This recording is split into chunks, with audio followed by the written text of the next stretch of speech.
तो चलिए आज हम फिर से क्लास शुरू करते हैं। सैटरडे को संडे को आपको वीडियो नहीं मिल पाया था। सैटरडे को थोड़ा बिजी रह गए थे, इस वजह से नहीं मिल पाया था। और संडे को तो आप जानबे करते हैं कि रिजल्ट आया था, तो रिजल्ट आया था तो उसमें इतना खुश हो गया था सब कि बिजी उसी में रह गए थे। कोचिंग का बहुत ही अच्छा बेस्ट रिजल्ट रहा, इस एरिया में जितना होना चाहिए बहुत ही बेस्ट रहा रिजल्ट। बहुत ज्यादा फर्स्ट डिवीजन है, जितना स्टूडेंट ऑफलाइन में था वो तो ऑनलाइन में आ ही रहे हैं, तो बेस्ट ही रहा है, इस वजह से बिजी रह गए। तो चलिए समय ना गवाते हुए अब क्लास शुरू करते हैं। देखिए बाबू, नेक्स्ट लेसन जो आपका है उस पाठ का नाम है विष के दांत। क्या नाम है? विष के दांत। क्या नाम है पाठ का? विष के दांत। क्या नाम है? विष के दांत। पाठ के जो लेखक हैं उनका नाम है आचार्य नलिन विलोचन शर्मा। कौन है? आचार्य नलिन विलोचन शर्मा। बताइए, विष के दांत शीर्षक पाठ जो है उसके लेखक कौन है? आचार्य नलिन विलोचन शर्मा। तो सबसे पहले ये रहता है कि इंट्रोडक्शन की कौन सा लेखक लिखे हुए हैं, तो उसका इंट्रोडक्शन देखते हैं, उसके बाद हम क्लास को स्टार्ट करते हैं। तो सबसे पहले इंट्रोडक्शन जानते हैं इनके बारे में कि क्या है, इनके बारे में थोड़ा सा इंट्रोडक्शन कर लेते हैं, उसके बाद आपका क्लास स्टार्ट करते हैं। देखिए यहाँ पे आपका है, एक सेकेंड रुकिए। कहाँ गया? देखिए, नलिन विलोचन शर्मा का जन्म 18 फरवरी 1916 ईस्वी में पटना में के बदरघाट में हुआ। पटना के बदरघाट यानी बिहार के रहने वाले थे। बिहार की राजधानी कहाँ है? पटना। तो बिहार की राजधानी पटना में एक जगह है बदरघाट। कौन सा जगह है? तो वहीं इनका जन्म हुआ था। आचार्य नलिन विलोचन शर्मा का जन्म 18 फरवरी 1916 ईस्वी में पटना के बदरघाट में हुआ और आई है 2026। लगभग 110 साल हो गया इनके जन्म का, यानी बहुत पहले है।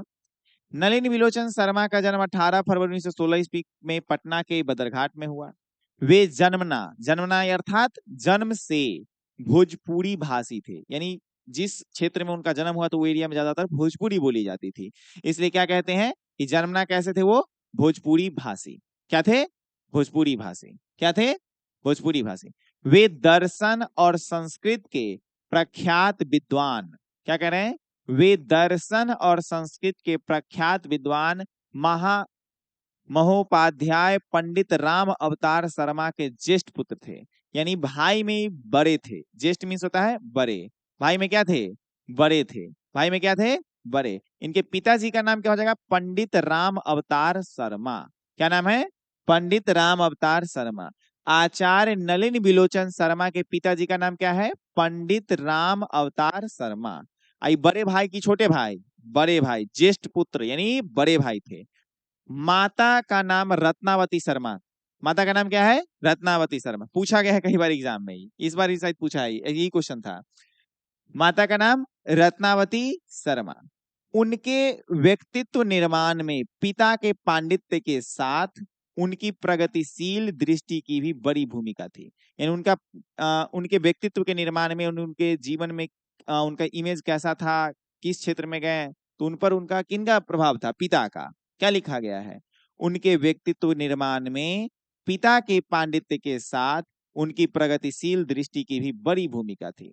उनकी स्कूल की पढ़ाई पटना कॉलेजिएट स्कूल से हुई और पटना विश्वविद्यालय से उन्होंने संस्कृत और हिंदी में एमए किया। विश्वविद्यालय को अंग्रेजी में हम कहते हैं यूनिवर्सिटी। क्या कहते हैं? यूनिवर्सिटी। तो आप जैसे 12th करिएगा तो उसके बाद जो ग्रेजुएशन वगैरह की पढ़ाई होती है वो यूनिवर्सिटी से की जाती है, जिसको हिंदी में हम विश्वविद्यालय कहते हैं और अंग्रेजी में क्या कहते हैं? यूनिवर्सिटी। क्या कहते हैं? यूनिवर्सिटी। चलिए, उनके व्यक्तित्व निर्माण में पिता के पांडित्य के साथ उनकी प्रगतिशील दृष्टि की भी बड़ी भूमिका थी। उनकी स्कूल की पढ़ाई पटना कॉलेजिएट स्कूल से हुई और पटना विश्वविद्यालय से उन्होंने संस्कृत और हिंदी में एमए किया। वे हर प्रसाद दास जैन कॉलेज आरा, रांची विश्वविद्यालय और अंत में पटना विश्वविद्यालय में प्राध्यापक रहे। क्या रहे? प्राध्यापक रहे। सन 1959 में वह पटना विश्वविद्यालय के हिंदी विभाग के अध्यक्ष हुए और मृत्युपरांत अर्थात मृत्यु के बाद, मृत्यु पर्यंत लिखा गया है, मृत्यु पर्यंत यानी मृत्यु तक, जब तक जीवित रहे तब तक की बात है, मृत्यु पर्यंत है। 12 सितंबर 1961 ईस्वी में उनकी मृत्यु हो गई थी। कब हुई थी? 12 सितंबर 1961 ईस्वी। 12 सितंबर 1900, यानी ज्यादा दिन नहीं सरवाइव कर पाए थे ये। कितना दिन जी सके थे? 45 साल लगभग जिए थे, मोटा मोटी देखा जाए तो, एग्जैक्ट नहीं, 45 साल लगभग बता रहे हैं। 1961 है, यहाँ देखिए 1916, तो लगभग 45 है ना, वही नहीं, ज्यादा बूढ़े नहीं होकर के मरे थे, मतलब पहले ही डेथ कर गए थे। ये होता है, कुछ अच्छे लोगों के साथ ऐसा ही होता है। इस पद पर बने रहें। हिंदी कविता में प्रपद्यवाद के प्रवर्तक और नई शैली के आलोचक नलिन जी की रचनाएं इस प्रकार है। क्या क्या रचना किए थे?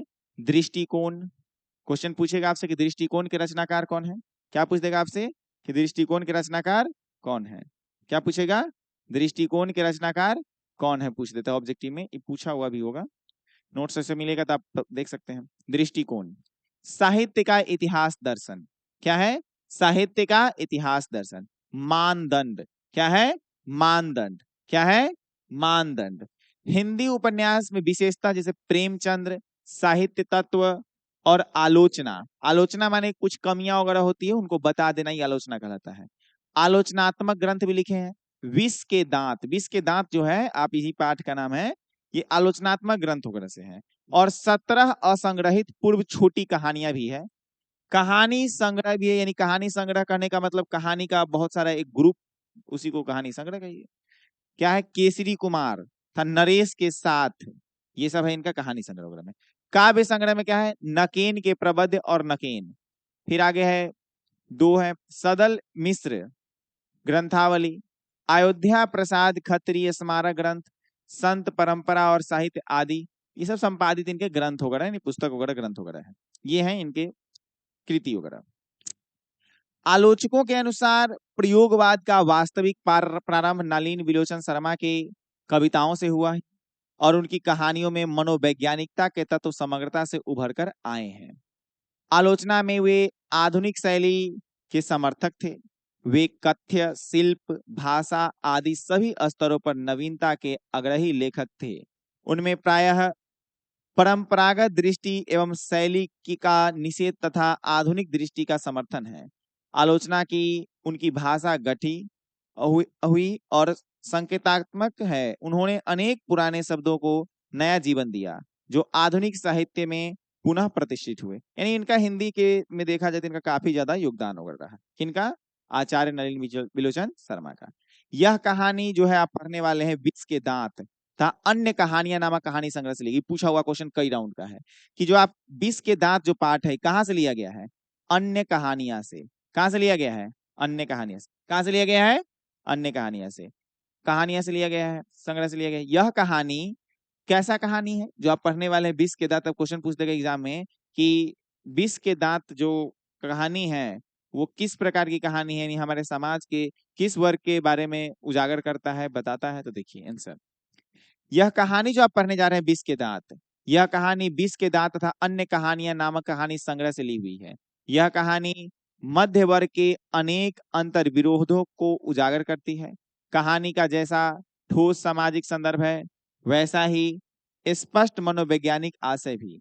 आर्थिक कारणों से मध्य वर्ग के भीतर ही एक और सेन साहब जैसों की एक श्रेणी उभरती। सेन साहब जैसों की यानी कहानी आप पढ़ेंगे तो पता लगेगा ये अमीर घराने के लोग होते हैं, सेन साहब जैसे, जो अपनी महत्वाकांक्षा यानी अपने आप को श्रेष्ठ समझना और अपनी महत्वाकांक्षा और सफेद पोशी के भीतर लिंग भेद जैसे कुसंस्कार छिपाए होते हैं। यानी लड़का लड़की में भेदभाव करना, अपने पुत्र पुत्रियों में भेदभाव करना, वही लिंग भेद के कुसंस्कार यानी गलत संस्कार छिपाए होते हैं।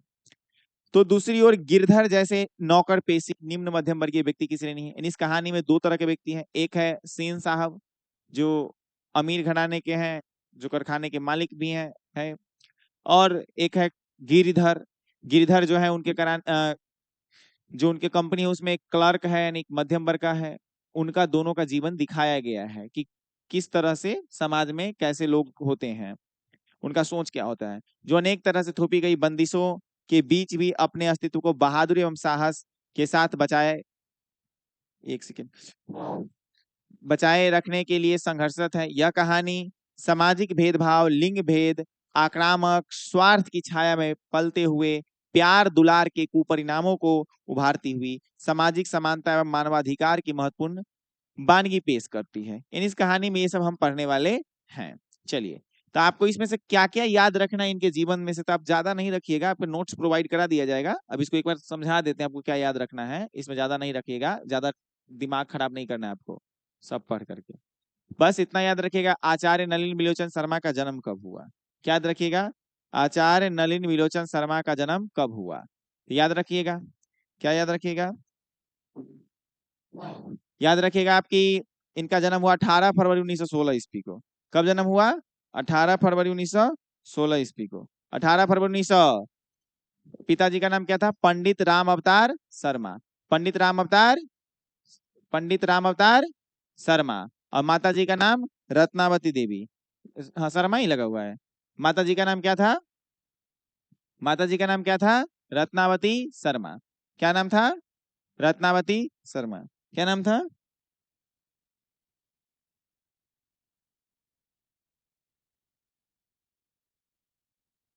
उनके व्यक्तित्व निर्माण में पिता के पांडित्य यानी पिता के प्रभाव वगैरह था। मृत्यु कब हुआ था, 12 सितंबर 1961 ईस्वी को, बहुत ही कम उम्र में इनकी मृत्यु वगैरह हो गई थी। यही याद रखना है। इनकी रचना वगैरह अब जो पढ़ने वाले हैं, ये जो पाठ है आपका, ये क्या बोलते हैं इसको, विष के दांत, ये कहाँ से लिया गया, अन्य कहानी नामक संग्रह से लिया गया है। इनके रचना में क्या है, दृष्टिकोण वगैरह, ये सब याद होकर रखना है।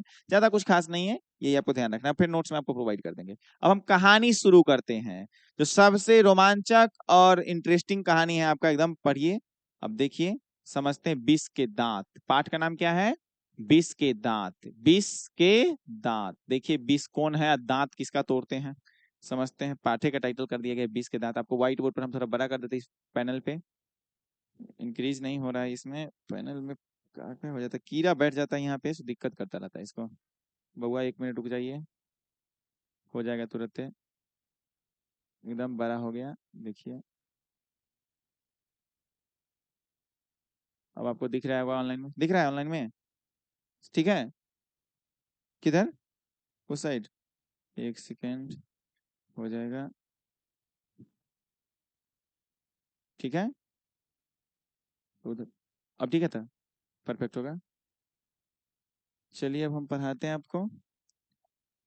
देखिए पाठ का टाइटल दे रखा है, देखिए यहाँ पे कीड़ा बहुत उड़ रहा है लाइट की वजह से। पाठ का टाइटल दिया हुआ है विष के दांत। क्या दिया गया पाठ का टाइटल, विष के दांत। देखिए कहानी शुरू करते हैं। सेन साहब की नई मोटर कार, यानी आपको पढ़ाए थे जो कहानी में जो एक व्यक्ति है, अमीर व्यक्ति है, इसका नाम है क्या, सेन साहब। इसमें पहले आप जान लीजिए कौन कौन व्यक्ति सब आएंगे। सो देखिए, एगो व्यक्ति आएंगे जिसका नाम है सेन साहब। क्या है, आयोग मध्यम वर्गीय परिवार के एक व्यक्ति आएंगे जिनका नाम है गिरधर। सेन साहब अमीर घराने के हैं, उनके बेटा का नाम है खोखा, कासू कहिए। 5 बहन थी, एक भाई था। ऐसा समय में का जन्म हुआ जब बाबूजी को उम्मीद छूट गया था कि हमारा लड़को जन्म लेगा। तो लास्ट था सबसे छोटका। आज छोटका जो होता है 5 गो के बाद के हैं, दुलारा होता है, जन्मे करते हैं गांव समाज में। चलिए, गिरधर बेचारा मध्यम वर्गीय है, उनका एक लड़का है जिनका नाम है मदन। क्या नाम है, मदन। तो वही कहानी सब है, समझते हैं। अब कहानी भी पढ़ेंगे तो कुछ जानेंगे, सब पहले ही बता देंगे तो हो गया, इंटरेस्ट खत्म हो जाएगा। देखिए कहानी शुरू करते हैं। सेन साहब की नई मोटर कार बंगले के सामने बरसाती में खड़ी है, काली चमकती हुई, स्ट्रीमल इंड जैसे कोयल घोंसले में की कब उड़ जाए। कैसी कार है पूछ देता हूं, ऑब्जेक्टिव, काली। सेन साहब की कार कैसी है, काली है। कैसी है, काली है। सेन साहब को इस कार पर नाज है, यानी उनको गर्व है कि मेरा ये सा कार है। बिल्कुल नई मॉडल है। कैसी है, नई मॉडल। कितनी की है, 7,500 में आई है। कितने में आई है, अरे अभी वाला 7,500 नहीं समझना, ये कहानी का 7,500। अभी 7,500 में साइकिलों नहीं मिलता है बढ़िया। 7,500 में आई है। कितना में आई है, अब बिल्कुल नई मॉडल है, अप टू डेट। कैसन है, काला रंग। क्वेश्चन पूछ देता है, पूछा हुआ है सेन साहब के कार कितना रुपया की है, 7,500 के। क्या रुपया के है, 7,500। तो इसी 7,500 रुपये उड़ा देता है। पबजी में कथी में लगा देता है रे, टॉपअप, या एगो टॉपअप लगाता है यहाँ पे बैठ करके। बहुत मारेंगे हम तुमको। 799 का लगाया है अभी। अकाउंट कनेक्ट, सब कनेक्ट करता है। चलो सुनो, यहाँ देखिए, बिल्कुल नई मॉडल 7,500 में आई है, काला रंग है, चमक ऐसी कि अपना मुंह देख लो, मतलब आईना जैसा है, इतना चमक है सो। कहीं पर एक धब्बा दिख जाए तो क्लीनर और सोफर की सामत ही समझो। सोफर मीन्स याद रखिएगा, क्वेश्चन पूछता है सोफर मीन्स क्या है, ड्राइवर। सोफर मीन्स क्या है, क्लीनर माने साफ करने वाला है वो व्यक्ति। करा कहीं पर एक धब्बा दिख जाए तो क्लीनर और सोफर की सामत ही समझो। मेम साहब की सख्त ताकीद है कि खोखा खोखी गाड़ी के पास फटकने ना पाए, यानी अपना लड़का दिया कर रहा है कि गाड़ी के पास ना जाना, तो वो लड़का कुछ ना कुछ अच्छा ही करके आएगा गाड़ी में, मतलब समझ रहे हैं, अच्छा मतलब इसलिए ना जाए वहां पे। लड़कियां तो 5 है, क्वेश्चन पूछ देगा सेन साहब की कितनी लड़कियां हैं, 5 लड़कियां तो 5, पांचों बड़ी सुशील है, 5 5 ठहरी और सो भी लड़कियां तहजीब और तमीज की तो जीती जागती मूर्त ही है, यानी इतना अच्छा संस्कार है जिसका कोई हिसाब नहीं। लड़कियां कैसी है, बहुत ही सुशील। क्वेश्चन पूछेगा सेन साहब की लड़कियां कैसी है, सुशील है, कैसी है, तमीज की तो जीती जागती मूर्त ही है। मिस्टर और मिसेस सेन, मिस्टर माने सेन साहब खुद और मिसेज माने उनकी बीबी, बीबी की पत्नी की वाइफ, क्या कहेगा। मिस्टर और मिसेस सेन ने उन्हें क्या करना चाहिए यह सिखाया हो या नहीं, ये बात तो अलग है। मतलब मिसेस सेन ने उनको, अपनी बच्ची को क्या करना है क्या नहीं करना है, मतलब वो नहीं कह रहे हैं कि क्या सिखाया, उन्हें क्या करना चाहिए यह सिखाया हो या नहीं से कोई मतलब नहीं है, लेकिन ये सिखाया है जरूर क्या, कि क्या क्या नहीं करना चाहिए सिखा दिए हुए हैं। इसकी उन्हें ऐसी तालीम, तालीम यानी शिक्षा, इसकी उन्हें ऐसी तालीम दी है कि बस लड़कियां क्या है, कठपुतलियां हैं। लड़कियां क्या है, कठपुतलियां हैं, नहीं जैसे चाहे वो इसे कठपुतली को नचाते हैं उस तरह से है। और उनके माता पिता को इस बात का गर्व है, सेन साहब और मिसेज सेन, सेन साहब और मिसेज सेन को इस बात का क्या है, गर्व है। गर्व माने एकदम अपने आप के, हाँ हमारी लड़की बहुत ही सुशील है। वे कभी किसी चीज को तोड़ती फोड़ती नहीं है, वो लड़कियां जो है पांचों कभी किसी चीज को तोड़ती फोड़ती नहीं है। वे दौड़ती हैं और खेलती भी हैं, लेकिन सिर्फ शाम के वक्त। और चूंकि उन्हें सिखाया गया है कि ये बातें उनकी सेहत के लिए जरूरी है, वे ऐसी मुस्कुराहट अपने होठों पर ला सकती है कि सोसाइटी की तारकियाएं भी उनसे कुछ सीखना चाहें तो सीख लें। पर उन्हें खिलखिलाकर किलकारी मारते हुए किसी ने सुना नहीं, यानी इतनी सुशील है कि कभी उसको खिलखिला करके हंसते हुए भी सही से किसी ने नहीं सुना। सेन परिवार की मुलाकाती रस्क के साथ अपने शरारती बच्चों से खींच कर कहते हैं, क्या कहा गया कि सेन परिवार की मुलाकाती रस्क के साथ अपने शरारती बच्चों से खींच कर कहते हैं, यानी उनके जो आसपास के लोग हैं, यानी उनके जो कोई मिलते उलते हैं तो कहते हैं, एक तुम लोग हो, अपने बच्चे को कहते हैं एक तुम लोग हो और मिसेज सेन की लड़कियां हैं, यानी एक मिसेज सेन की लड़कियां हैं और एक तुम लोग हो, दोनों आकाश पताल का फर्क है। अब ये फूल का गमला तोड़ने के लिए बना है, तुम लोगों के मारे घर में कुछ भी तो नहीं रह सकता, पर उसी वाला सब कह रहे हैं, यानी उनके सेन साहब के जो दूसरे तुलना कर रहे हैं, किन से तुलना कर रहे हैं, सेन साहब की पांचों सुशील लड़कियां से, कि तुम लोग नालायक, और सेन साहब की बच्ची सबको देखो तो कितनी सुंदर सुशील है। क्या कर रहे हैं, सो जहां तक सेन परिवार की लड़कियों का सवाल है, क्या कह रहा है, सो जहां तक सेन परिवार की लड़कियों का सवाल है, उनसे मोटर की चमक दमक को कोई खास खतरा नहीं था, लेकिन खोखा भी तो है, खोखा जो एक ही है, सबसे छोटा है। खोखा नाउमीद बुढ़ापे की आंखों का तारा है। नाउमीद माने सेन साहब के ओइसन टाइम में बुढ़ारी में ही लेकर जन्म लिया था, ऐसन टाइम में कि उम्मीदें नहीं था। नाउमीद बुढ़ापे की आंखों का तारा है। ये नाउमीद बुढ़ापे की आंखों का तारा ये माथा पर नहीं चढ़ता है, माथा से 6 फीट ऊपर। देखिए, नाउमीद बुढ़ापे की आंखों का तारा है। यह नहीं कि मिसेस सेन अपना और बुढ़ापे का कोई ताल्लुक किसी हालत में मानने को तैयार हो, और सेन साहब तो सचमुच बूढ़े नहीं लगते, लेकिन मानने लगने की बात छोड़िए, लगते कि नहीं लगते, मानने लगने की बात छोड़िए, हकीकत तो यह है कि खोखा का आविर्भाव तब जाकर हुआ, खोखा का आविर्भाव कहने का मतलब खोखा तब जन्म लिया, तब पैदा हुआ था जब उसकी कोई उम्मीद दोनों कोई बाकी न रह गई। दोनों माने मिसेस सेन और मिस्टर सेन, यानी सेन साहब और उनकी, क्या बोलेगा रे, पत्नी बोलेगा, ये सब बहुत रंग बोलता है, पत्नी बोलता है, भी देखो सूत्र है रे, ए उठो, उघा रहा है। जब उसकी कोई उम्मीद दोनों की बाकी न रह गई थी। खोखा जीवन के नियम का अपवाद था और यह अस्वाभाविक नहीं था कि वह घर के नियमों का भी अपवाद हो। घर के नियमों का अपवाद माने घर के नियम का कोई फॉलो नहीं उस पर है। ध्यान सुन, घर के नियमों का कोई रूल वगैरह उन पे नहीं है। इस तरह मोटर को कोई खतरा हो सकता है खोखा से ही। मोटर को खतरा किसे होगा? खोखा से। किसे हो सकता है? खोखा से ही। बात ऐसी थी कि सीमा, रजनी, आलो, शेफाली, आरती पांचों हुई तो उनके लिए घर में अलग नियम थे, दूसरी तरह की शिक्षा थी और खोखा के लिए अलग दूसरी दूसरी कहने के। चलिए आगे देखते हैं इसको।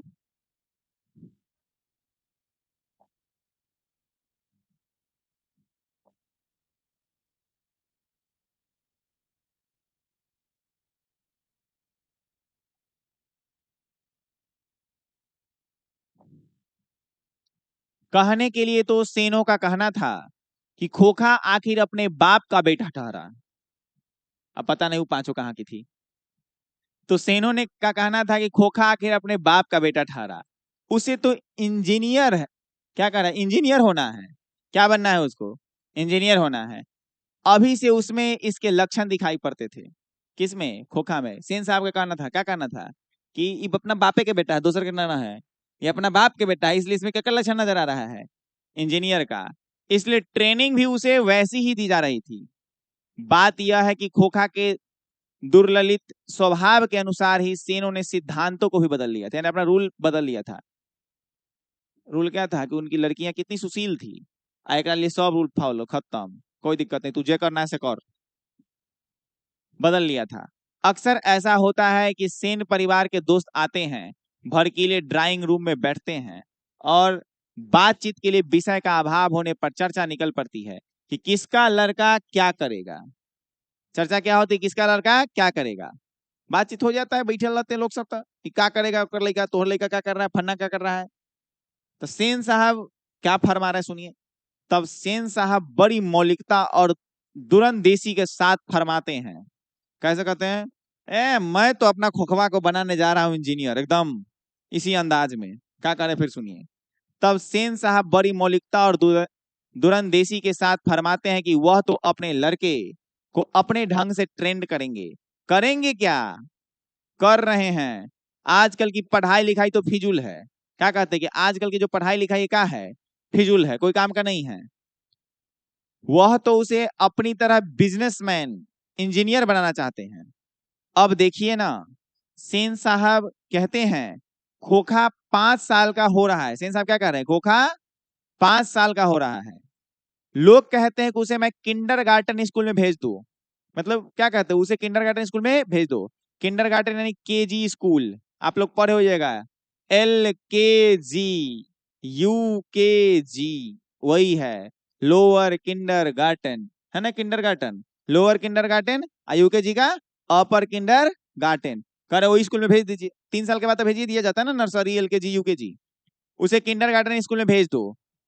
लेकिन मैंने अभी यही इंतजाम किया है कि कारखाने का बढ़ई मिस्त्री 2-1 घंटे के लिए आकर उसके साथ कुछ ठोक पीट किया करे। इससे बच्चों की उंगलियां अभी से औजारों से वाकिफ हो जाएंगी। हिंदुस्तानी लोग यही नहीं समझते। लेकिन एक बात है, आप मानिए या ना मानिए, अभी तो आप लोग का हम पढ़ाते हैं जो सिस्टम है वो अलग है, एजुकेशन का ही गलती है। ऐसा होना चाहिए। हमारे सिस्टम में रहता, अभी तो हम लोग उतना बड़े हैं नहीं, तो रहता तो क्या करते कि सबको कुछ ना कुछ सिखाते हैं, क्योंकि हर एक को एक स्किल्स सिखाते हैं। क्या सिखाते हैं? स्किल्स, यानी पढ़ाई के साथ साथ कुछ काम करना। यहाँ पे इनका बात ठीक लग रहा है। पढ़ाई लिखाई भी जरूरी है, बहुत जरूरी है, तभी तो आज का टेक्नोलॉजी की दुनिया में जा पाओगे। और वो काम भी जरूरी है। समझ रहे हैं कि नहीं समझ रहे हैं? यानी यहाँ पे सेन साहब का बात है ठीक, दम है बात में। एक दिन का वकाया है कि ड्राइंग रूम में सेन साहब के कुछ दोस्त बैठे गपशप कर रहे हैं। एक दिन की कहानी है। क्या है एक दिन की कहानी? सुनिए फिर से, एक दिन की कहानी कह रहे हैं कि एक दिन का वकाया वकाया है कि ड्राइंग रूम में सेन साहब के कुछ दोस्त बैठकर गपशप कर रहे थे। उनमें एक साहब साधारण हैसियत के अखबार नवीस थे, यानी साधारण लोग थे, ज्यादा अमीर नहीं थे, और सेनों के दूर के रिश्तेदार भी थे, रहते होते थे।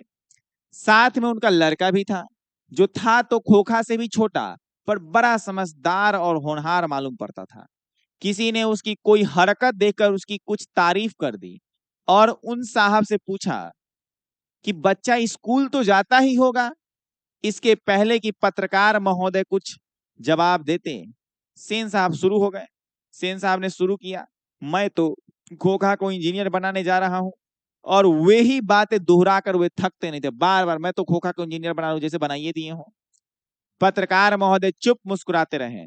जब उनसे फिर पूछा गया कि अपने बच्चे के विषय में उनका क्या ख्याल है, तब उन्होंने कहा कि मैं चाहता हूं कि वह जेंटलमैन जरूर बने। कौन? जो बैठे हुए थे साधारण हैसियत के लोग कह रहे हैं अपने बेटे के बारे में, क्या कि मैं चाहता हूं कि मेरा बेटा इंजीनियर बने या ना बने उससे कोई मतलब नहीं, क्या करेगा नहीं मतलब है, लेकिन जेंटलमैन जरूर बने, नेक आदमी बने, अच्छा आदमी बने, ताकि कोई सम्मान की दृष्टि से कहे कि नहीं हाँ ठीक है अच्छा है, इतना तो कह सके कम से कम। तो वही कह रहे जेंटलमैन जरूर बने। क्या बने? जेंटलमैन जरूर बने। और जो कुछ बने उसका काम है, उसे पूरी आजादी रहेगी। सेन साहब इस उत्तर के शिष्ट और प्रछन्न व्यंग पर ऐंठ कर रह गए। सेन साहब अपने आप पर इसमें क्या रह गए? ऐंठ कर रह गए इस बात पर कि हमको एकदम बेइज्जती करके रख दिया।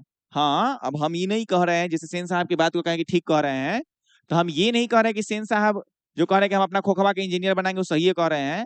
बच्चे की इच्छा के ऊपर भी डिपेंड पड़ता है कि आपको करना क्या है। अब गधा को घोड़ा बना देंगे तो थोड़ा थोड़ा बन जाएगा।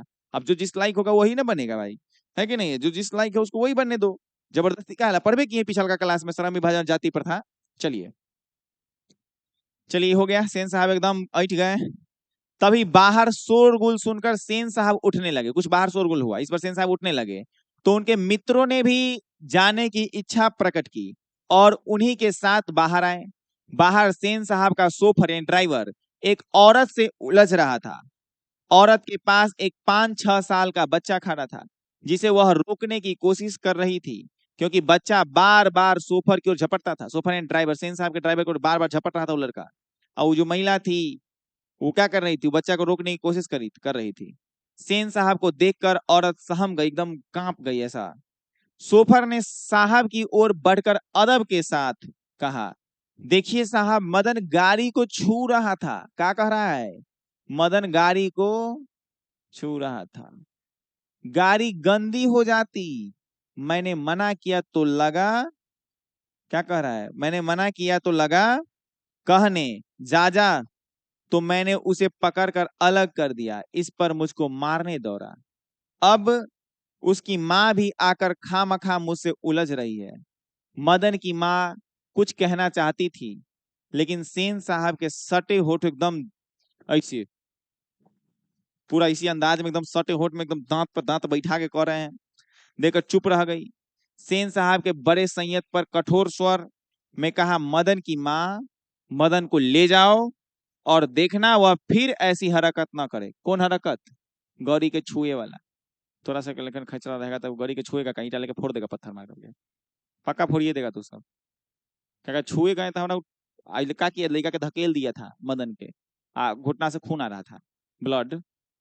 आगे देखिए बेचारा के, समझते हैं कल ना, देखो अमीर लोग का कहानी, गौरी के छू रहा था इसलिए मैंने अलग किया। अलग नहीं किया, ये छोटा होकर धकेल दिया बउआ के, तनकावर के है। और ऊपर से दांत पर दांत बैठा करके क्या कर रहा है कि अब मदन की माँ किसको ले जाओ? मदन को ले जाओ, दांत पर दांत बैठा करके। जैसे कोई यह कार देख ले है 7,500 में, ऐसा नहीं 100 गो कार खरीद लेगा आदमी? नहीं खरीद लेंगे। चलो, कह रहे हैं कि मदन की माँ अपने बच्चे के बाएं घुटने से निकलते हुए खून को पोंछती हुई चली गई। यानी मदन को धक्का मारा था ही, खून गिर रहा था, सोचो इसीलिए झपट रहा था वो। ड्राइवर ने शायद धकेल दिया था और वह गिर पड़ा था, लेकिन एक मामूली किरानी का बेटे को सेन साहब के ड्राइवर ने धक्का दे दिया तो और चोट आ गई, तो आखिर ऐसी कौन सी बात हो गई? यानी गरीब घर का लड़का है और अमीर घराने का ड्राइवर, अमीर घराने के जो सेन साहब है उनके ड्राइवर धक्का मार दिए तो घुटना से खून आ गया, तो कौन बड़का बात हो गया? मतलब समझिए, अमीर है तो उसके लिए सारा चीज माफ है, अपराध। ठीक इसी वक्त मोटर के पीछे खटखट की आवाज सुनकर सेन साहब लपके। मोटर के पीछे फिर खटखट की आवाज हो रहा है। सेन साहब लपके, सोफर भी दौड़ा और लोग सीढ़ियों से उतरकर अपनी अपनी गाड़ी की ओर चले। सभी ने देखा सेन साहब खोखा को गोद में लेकर उसे हल्की मुस्कुराहट के साथ डांट रहे हैं और मोटर की पिछली बत्ती का लाल शीशा चकनाचूर हो गया है। बहुत अच्छा, बहुत अच्छा। बेचारा छूने गया था तो का धक्का मार के गोद फोड़ दिया। यहाँ होकर अपने लड़का का किया है, शीशा चकनाचूर कर ले, एकदम बढ़िया। तई पर का गोद में कह रहे हैं बउआ ऐसे नहीं करते, ये गलत बात है। ऐसे हंस हंस के मुस्कुराहट करके कह रहे हैं। अब सोचो तो क्या कर रहे हैं यहाँ पे। सेन साहब खोखा को गोद में लेकर उसे हल्की मुस्कुराहट के साथ डांट रहे हैं और मोटर की पिछली बत्ती का लाल शीशा चकनाचूर हो गया है। सेन साहब ने मित्रों को संबोधित करते हुए कहा, देखा आप लोगों ने, देख रहे हो शीशा तोड़ ले है, कह रहा देखा आप लोगों ने, बड़ा शरारती हो गया है कासू, मोटर के पीछे हरदम पड़ा रहता है, उसके कल पुर्जों में इसको अभी से इतनी दिलचस्पी है, यानी मोटर के कल पुर्जा कैसे काम करता है इसमें अभी से दिलचस्पी है कि क्या बताऊं, शायद देखना, क्या कर रहा है, शायद देखना चाह रहा था कि आखिर इस बत्ती के अंदर है क्या। देख रहे हो अपना लड़का के। सेन साहब खोखा को जमीन पर रखकर अपने दोस्तों के साथ उनकी कार की ओर चले। उन्होंने अपने मित्रों की भाव भंगिमा देखी नहीं, देखते भी तो कुछ समझ पाते, इसमें शक ही था। कुछ समझ पाते इसमें क्या था, शक ही था। समझिए भाव भंगिमा यानी किस तरह से वो अपना बनाए हुए थे। मिस्टर सिंह अपनी कार के पास पहुंचे। कौन पहुंचे, मिस्टर सिंह अपनी कार के पास पहुंचे और सेन साहब को नमस्कार कर दरवाजा खोलने के लिए बढ़े और फिर रुक गए। उनकी निगाह अचानक ही अगले चक्के पर गई थी, चक्के पर गई थी। उन्हें नजदीक जाकर देखा और परेशानी की हालत में खड़े हो गए। टायर बिल्कुल बैठ गया था, शायद पंक्चर हो गया था। सेन साहब भी आगे बढ़ाए और कुछ झिझकते हुए बोले, कहीं ऐसा तो नहीं कि कासू ने हवा निकाल दी हो। ड्राइवर जरा दूसरे चक्कों को भी देख लो और पंप ले आकर हवा भर दो, और हाँ कुर्सियां लॉन में लगवा दो, तब तक हम यहाँ बैठते हैं। ड्राइवर ने एक कार का चक्का लगाकर सूचना दी कि दूसरी ओर के पिछले चक्के की भी हवा निकाली हुई थी। काम तो कह रहे हैं कि क्या कर रहे हैं, काम तो कासू बाबू का ही मालूम पड़ता है। देख रहे हो कासू बाबू इधर ही खेल रहे थे, इधर ही खेल रहे थे, सोफर ने बताया और पंप लाने चला गया। सोफर क्या कह रहे हैं, लग रहा है काम तो कासू बाबू का ही पता लगता है। इधर ही खेल रहे थे, क्या कर रहे थे, इधर ही खेल रहे। कौन बताया, ड्राइवर।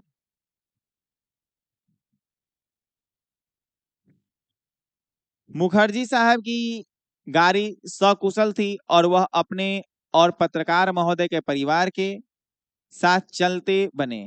सेन साहब और मिस्टर सिंह लॉन की कुर्सियों पर बैठकर बातें करते रहे। बातों के सिलसिले में ही सेन साहब ने बतलाया कि कासू ने इधर चक्कों से हवा निकालने की हिकमत जान ली थी और मौका मिलते ही शरारत कर गुजरता था। उनका अपना ख्याल था, उसकी इन हरकतों को देखकर तो यह साफ मालूम होता था कि इंजीनियरिंग में उसकी दिलचस्पी है। देख रहे हो, इंजीनियरिंग में दिलचस्पी है। इसी तरह के दूसरी बेमतलब की बातें होती रही, बिना काम के बात की इंजीनियरिंग में दिलचस्पी है। हवा निकालता है तो देखो तो ऐसा बाप तो रहना चाहिए, हवा निकाल दो, शीशा फोड़ दो, आइन क्या बोलते हो कुछ तोड़ दो, वाह इंजीनियर, मेरा बेटा क्या बनेगा, इंजीनियर। काची में दिलचस्पी है, इंजीनियरिंग में। इंजीनियरिंग में दिलचस्पी है, सीधे कह रहे हैं काची में दिलचस्पी है, इंजीनियरिंग में। गजब है। जब तक चक्कों में पंप ना हो गया और मिस्टर सिंह रुखसत नहीं हो गए, सेन साहब अंदर लौटे तो बेरा को मदन के पिता गिरधर लाल को, जो उनकी फैक्ट्री में किरानी था, मदन का पिता गिरधर लाल उनकी फैक्ट्री में क्या था, किरानी, किरानी था, और अहाते के एक कोने में आउट हाउस में रहता था। वहीं पे कहीं पे उस आउट हाउस में, बाहर घर, आउट माने बाहर एक घर था उसमें रहते थे। बुला लाने का हुक्म दिया। सेन साहब कहा कि जाओ मदन के बाबू को बुला लाओ। गिरधर लाल आया और सेन साहब के सामने सिर झुकाकर खड़ा हो गया। जी हुजूर, कहिए। जैसा लग रहा हो कि बहुत बड़ा गुनाहगार हो, बहुत बड़ा क्या हो, गुनाहगार हो। इस तरह से आकर किसके सामने खड़े हो गए, सेन साहब के सामने। यानी बड़े लोगों के सामने छोटे लोगों का कोई यहाँ वैल्यू नहीं कर रहा है। देख रहे हैं, ऐसा परिवार है। सेन साहब अंदर लौटे तो बेरा को मदन के पिता गिरधर लाल को, जो उनके फैक्ट्री में किरानी था और अहाते के कोने में आउट हाउस में रहता था, बुला लाने का हुक्म दिया। गिरधर लाल आया और सेन साहब के सामने सिर झुका कर खड़ा हो गया, जैसे खून के जुर्म में कैदी जज के सामने खड़ा हो। सेन साहब ने ठंडी बेलौस आवाज में कहना शुरू किया, देखो गिरधर, समझा रहे हैं, क्या कर रहे हैं, ठंडी मतलब अलग ही आवाज में समझा रहे हैं कि देखो गिरधर, क्या देखो, दिखाते हैं इसको।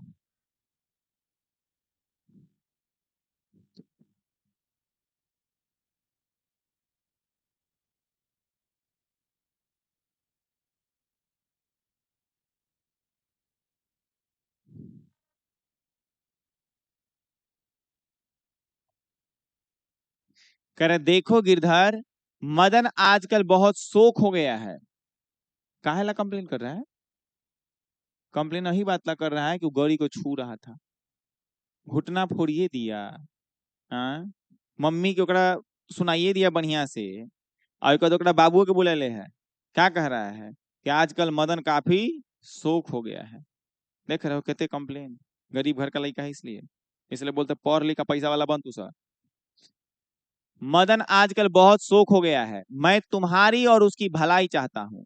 गाड़ी को गंदा किया वह अलग, मना करने पर ड्राइवर को मारने दौड़ा, और मेरे सामने भी डरने के बदले उसकी ओर झपटता रहा। ऐसे ही लड़के आगे चलकर गुंडे, चोर और डाकू बनते हैं। क्या कर रहे हैं? ऐसे ही लड़के आगे चलकर क्या बनते हैं? गुंडे, चोर, डाकू बनते हैं। गिरधर लाल कभी कभी जी कह देता था। सेन साहब का भाषण जारी था, बोल रहे, सुना रहे हैं उनको। उसकी हालत क्या होती है तुम जानते ही हो, उसे संभालने की कोशिश करो। फिर ऐसी बात हुई तो अच्छा नहीं होगा, तुम जा सकते हो। करे फिर ऐसा नहीं होना चाहिए कि तुम्हारा लड़का फिर गौरी को छुए की कोशिश करेगा, तो सर रहेगा तो पक्का शीशा फोड़ देगा, बढ़िया करेगा, देखल जाएगा। आगे देखिए, आई कंप्लेन का नतीजा क्या हुआ, मदन खूब पिटाया। देखो, उस रात गिरधर लाल के क्वार्टर से आते हुए मदन के चित्कार से सेनों के आरामदेह सैनगार गूंज गया। मदन रात में खूब पिटाया, आई सेन साहब अपना घर में बैठल है, सुन रहे हैं, रात को सुतल में सुन रहे हैं, खूब खुश। अब सेन साहब क्या कर रहे हैं, देखो तो बैला क्या कह रहा है। आराम में खलत पड़ने से कुछ झुंझलाकर पिता सेन ने धर्मपत्नी से बड़ी समझदारी की बात कही।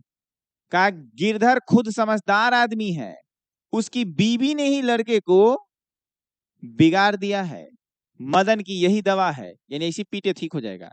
मेरी तो तबीयत हुई थी कि कम वक्त की खाल उधेर उधेर दू। अरे गाड़ी छुएगा तो खाल उधेर देगा, वाह। गिरधर ने ऐसी ही कड़ाई जारी रखी तो शायद ठीक हो जाएगा। गिरधर ने ऐसी पिटाई करता रहा ना तो शायद ठीक हो जाएगा। क्या कह रहे हैं, spare the rod and spoil the child. क्या कह रहे हैं, spare the rod and spoil the child. ये अंग्रेजी की एक कहावत है। क्या है, अंग्रेजी की एक कहावत है। स्पेयर क्या है, spare the rod and spoil, क्या लिखा हुआ है रे, स्पॉइल द चाइल्ड। माता सेन की नींद उचट गई थी, उन्हें मदन की कातर चिल्लाहट से ज्यादा अपने पति की बकबक पर खींच आ रही थी। यानी सेन साहब की जो पत्नी थी उनको काफी खींच आ रही थी, का बक बक बक बक कर रहा है रात भर। लेकिन उन्होंने भी अपनी खींच मदन पर ही उतारी। अपना गुस्सा ई भी गरियादी के करा मदने के। क्या गरिया रही है, कह कम वक्त, कैसा कौवे की तरह चिल्ला रहा है, भिखमंगा कहीं का, खोखा की बराबरी करता फिरता है, इहो गरिया रही है। मदन का आर्त रुदन रुक गया था, यानी इतना रोया ना कि उसको रुला नहीं हो रहा है सही से, इसलिए कह रहा है कि मदन का आर्त रुदन रुक गया था, मतलब रुला गया, मतलब बेचारा शांत भी हो गया था। खैरियत थी, उसकी सिसकियां सेनों के सैनगार तक नहीं पहुंच सकती थी, मतलब धीरे धीरे पिटा गया बेचारा, तब शांत हो गया है रोते रोते ही। लेकिन दूसरे दिन तो बिल्कुल बेढब मामला हो गया। अगले दिन गजब मामला, देखो क्या हुआ है यहाँ पर, तनी इंटरेस्टिंग लग रहा है खूब मजा आएगा पढ़ाने में। लेकिन दूसरा दिन तो बिल्कुल बेढब मामला हो गया। शाम के वक्त खेलता कूदता खोखा बंगले के अहाते की बगल वाली गली में जा निकला। वहां धूल में मदन पड़ोसियों के आवारा गर्द छोकरों के साथ लट्टू नचा रहा। लट्टू तो नचाया ना, रस्सी घुमा कर ले फेंक करके नचाता था ना, वही वाला। क्या करा, लेकिन दूसरे दिन बिल्कुल बेढब मामला हो गया। शाम के वक्त खेलता कूदता खोखा बंगले के अहाते की बगल वाली गली में जा निकला। वहां धूल में मदन पड़ोसियों के आवारा गर्द छोकरों के साथ लट्टू नचा रहा था। खोखा ने देखा तो उसकी तबीयत मचल गई। तबीयत यानी उसका भी मन किया कि हम भी नचाएंगे। हंस कौओं की जमात में शामिल होने के लिए ललक गया। यहाँ हंस कौन है, कावा कौन है? हंस माने वही खोखा। क्या कह रहा है इसको? हंस। कावा माने मदन। इसलिए कह रहा है हंस कौओं की जमात में शामिल होने के लिए ललक गया, यानी कावा के झुंड में जाने के लिए ललक गया। अब तो सके ग्रुपिंग चलेगा तो नहीं रहता दोसर के हम एक ग्रुप में चल जाए, तो वही कह रहा है हंस कौओं की जमात में शामिल होने के लिए ललक गया। लेकिन आदत से लाचार उसने बड़े रोब के साथ मदन से कहा, हमको लट्टू दो, हम भी खेलेगा। क्या कर रहा है? हमको लट्टू दो। सीधे बोला हमको लट्टू दो, हम भी खेलेगा। यानी अपने आप को बहुत बड़का समझ रहा है वो खचरावा। क्या कर रहे हैं? रोब के साथ मदन से कहा हमको लट्टू दो, हम भी खेलेगा। दूसरे लड़कों को कोई खास उज्र नहीं थी। दूसरा लड़का कोई खास फर्क नहीं था, क्योंकि उससे तो कोई लफड़ा था ही नहीं। लफड़ा मेन किससे था? मदन से। किससे था? मदन से। दूसरा लड़का कोई फर्क नहीं था। वे खोखा को अपनी जमात में ले लेने के फायदे को नजरअंदाज नहीं कर सकता था। दूसरा लड़का कहता था खोखा को ले लो अपना ग्रुप में, अच्छा है, बहुत अमीर घर का है, मजा आएगा, कुछ कुछ लेके आएगा खाने पीने के लिए, या कुछ कुछ लेके आएगा अपना ग्रुप में ले लेगा ना, बढ़िया रहेगा। कौन कह रहा है? तोरो से में चलता रहा होगा। कह रहा है अपना ग्रुप में ले लो। दूसरा लड़का सा मदन कह रहा है नहीं। मदन कह रहा नहीं। क्या कर रहे हैं? दूसरे लड़के को कोई खास उज्र नहीं थी। वे खोखा को अपनी जमात में लेने के फायदों को नजरअंदाज नहीं कर सकते थे। पर उनके अपमानित प्रताड़ित लीडर, वो ग्रुप का लीडर कौन है? मदन। कर पर उनके अपमानित प्रताड़ित लीडर मदन को यह बात कब मंजूर हो सकती थी? वो क्या एक्सेप्ट होगा? नहीं। उसने छूटते ही जवाब दिया। क्या कह रहा है? अबे भाग जा यहाँ से, बड़ा आया है लट्टू खेलने वाला। है भी लट्टू तेरे, जा अपने बाबा की मोटर पर बैठ। क्या कर रहा है? जा अपने बाबा की मोटर पर बैठ, जाओ यहाँ से। वही मोटर पर बैठा जो हमको छूने नहीं दिया था। छूने दिया था और उसके बाद क्या किया था? घसीट दिया था, निकाल दिया था बेचारा को। देखो था, अब पिटाया था बाबूजी से रात में एकदम जबरदस्त। तू से पिटाया पापा से कि ना? हाँ, हमसे तो बच्चा में बड़ा पिटाया है, बहुत गेंद बना देते हैं। आगे देखो क्या कर रहा है। उसने छूटते ही जवाब दिया, अबे भाग जाए यहाँ से, बड़ा आया है लट्टू खेलने वाला। है भी लट्टू तेरे, जा अपने बाबा की मोटर पर बैठ। कासू तैस में आ गया, एकदम पावर में। वह इसी उम्र में नौकरों पर, अपनी बहनों पर हाथ चला देता था। घर में अपनी मतलब नौकरों पर, अब बहन, बड़ी बहन थी, सब पर हाथ चला देता, खूब पीटता था। ऐसा तो लोग नहीं करना। क्या कर रहे हैं यहाँ पे? वह इसी उम्र में नौकरों पर, अपनी बहनों पर हाथ चला देता था। और क्या मजाल कि उसे कोई कुछ कर दे। उसने आव देखा न ताव, मदन को एक गुस्सा रसीद कर दिया। मदन बोला ऐसा कि दिया फैट खींच करके। तो सब फैट कहता ना गुस्सा को, क्या कहता? देख फैट खींच दिया। अब मदन बर्दाश्त करेगा? है कहाँ वो? उस समय वो ओकरा एरिया में था, यहाँ मदन के एरिया है कि नहीं? केकर एरिया है यहाँ पे? मदन का। बेचारा देखो क्या करेगा, ये कुछ ना करेगा, बस छोटा सा काम करेगा।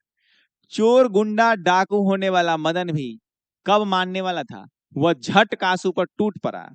दूसरे लड़के जरा हट कर इस द्वंद्व युद्ध का मजा लेने लगे। तो लोग ऐसे करता है, जब दूगो भिड़ता है साइड हट रहे, देखते हैं तनी मजा लेते हैं। ऐसे करता है कि नहीं करता है? गलत बात, कहीं पिटा गया बढ़िया से तो गड़बड़ हो जाएगा। और वो निमार चल ऐसे कर, चल हटो हटो देखते हैं युद्ध तनी बढ़िया से। हमरो समय ऐसी हुआ था। वो लड़का का कहा था, गाँव का, तो जा रहे थे वहां पढ़ने ट्यूशन, रास्ता में मार किया था बड़ी भयंकर। सब घूम देख रहा, जब देखा कि लास्ट में खूब पिटा रहा है, अब कुछ न होने वाला है, कहा छोड़ा दे कहानी खत्म। देखो गिरगिटो करा, ठीक ठीक ठीक ठीक। चोर गुंडा डाकू होने वाला मदन भी कब मारने वाला था? वो झट कांसू पर टूट पड़ा। दूसरे लड़के जरा हट कर इस द्वंद्व युद्ध का मजा लेने लगे। लेकिन यह लड़ाई हड्डी और मांस, हड्डी और मांस, क्या कर रहा है? यह लड़ाई हड्डी और मांस, हड्डी और मांस की। बंगले के पिल्ले, बंगला के पिल्ला कौन है? पिल्ली। क्या बोल रहा है रे? बंगला के पिल्ला कासू है। क्या कर रहा है? बंगले के पिल्ले और गली के कुत्ते की लड़ाई थी। गली का कुत्ता कौन होगा तब? मदन। बंगले के पिल्ले और गली के कुत्ते की लड़ाई थी। अहाते में यही लड़ाई हुई रहती। अहाते यानी उसका सेन साहब का जो एरिया था उसमें हुई रहती। तो कासू, तनका देर के बाद देखें यहाँ पे, रुकिए। तो कासू क्या करता ही? ठीक है,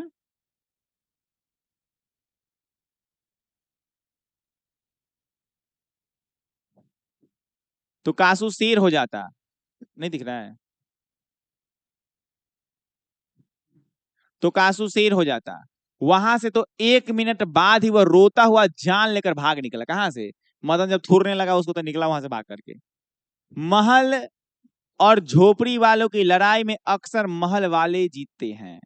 महल वाले यानी अमीर लोग से या गरीब लोग की लड़ाई हुआ तो अक्सर अमीर लोग जीतते हैं, क्योंकि कुछ गरीब लोग, बहुत सारे लोग महल वालों को साथ दे देते हैं। ये क्या लिखा गया है? महल और झोपड़ी वालों की लड़ाई में अक्सर महल वाले ही जीतते हैं, पर उसी हालत में जब दूसरे झोपड़ी वाले उनकी मदद अपने ही खिलाफ करते हैं। लेकिन बच्चों को इतनी अकल कहाँ? बच्चा में कोई अकल है? बच्चा कोई मतलब है? अरे कोई रहे, कोई महल वाला झोपड़ी वाला, हम लोग कोई मतलब नहीं है। उन्होंने न तो अपने क्या लिखा है, दुर्दमनीय लीडर की मदद की, यानी न ही मदन की मदद की। मदन की मदद किया कर दो सब। क्या कह रहा है? उन्होंने न तो अपने दुर्दमनीय लीडर की मदद की, न ही अपने माता पिता के मालिक के लाडले। अपने माता पिता के मालिक के लाडला कौन होगा? सेन साहब के बेटा खाखू। कथी नाम है? खोखा है ना? खोखा, खाखू बोल दिए देखो तो। न अपने माता पिता के मालिक के लाडले की ही। हाँ, लड़ाई खत्म हो जाने पर तुरंत ही सहमते हुए तितर बितर हो गए, यानी सब वहां से भाग गए। लड़ाई खत्म हुआ, सब अपना अपना घर रफू चक्कर हो गया, कहानी खत्म। मदन घर नहीं लौटा। लेकिन देखो बेचारा घर नहीं गया। कौन? मदन। तो वो सब मार करता है तो भाग जाता कहीं ना कहीं कि अब तो घरे पिटाएंगे। मदन घर नहीं लौटा, लेकिन जाता ही कहाँ, 8-9 बजे तक इधर उधर मारा मारा फिरता रहा।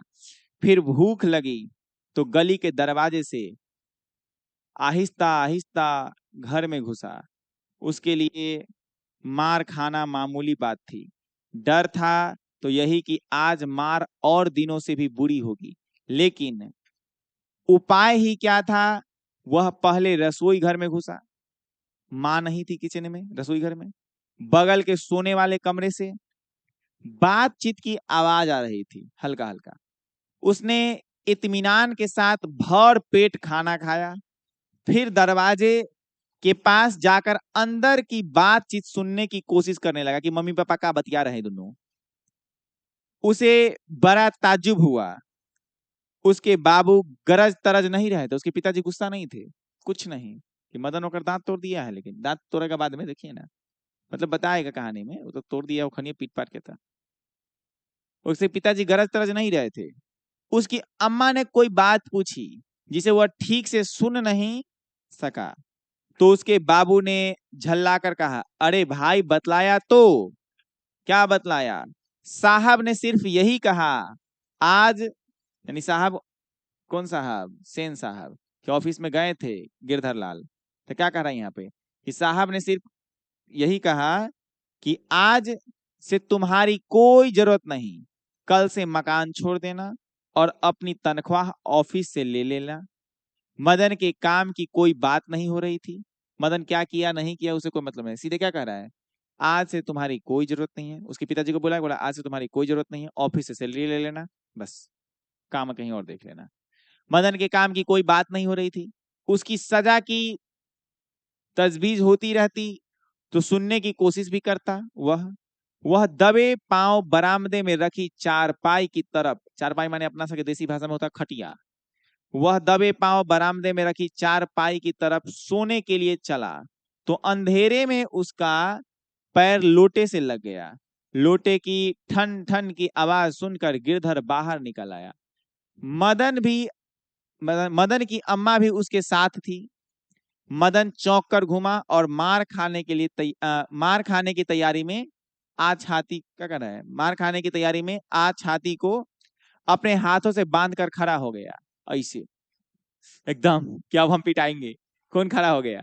मदन। ऐसे ना होता लास्ट टाइम में कि अब पीटने वाले हैं, तो छाती को अपने हाथों से बांध कर खड़ा हो गया। मदन अक्सर अपने पिता के हाथों पीटता था। मदन खूब पिटाता था अपने पिता से। बहुत पीटने पर रोता भी था, मगर बहादुरी के साथ। रोता भी था तो कैसे? बहादुरी के साथ। आगे देखिए।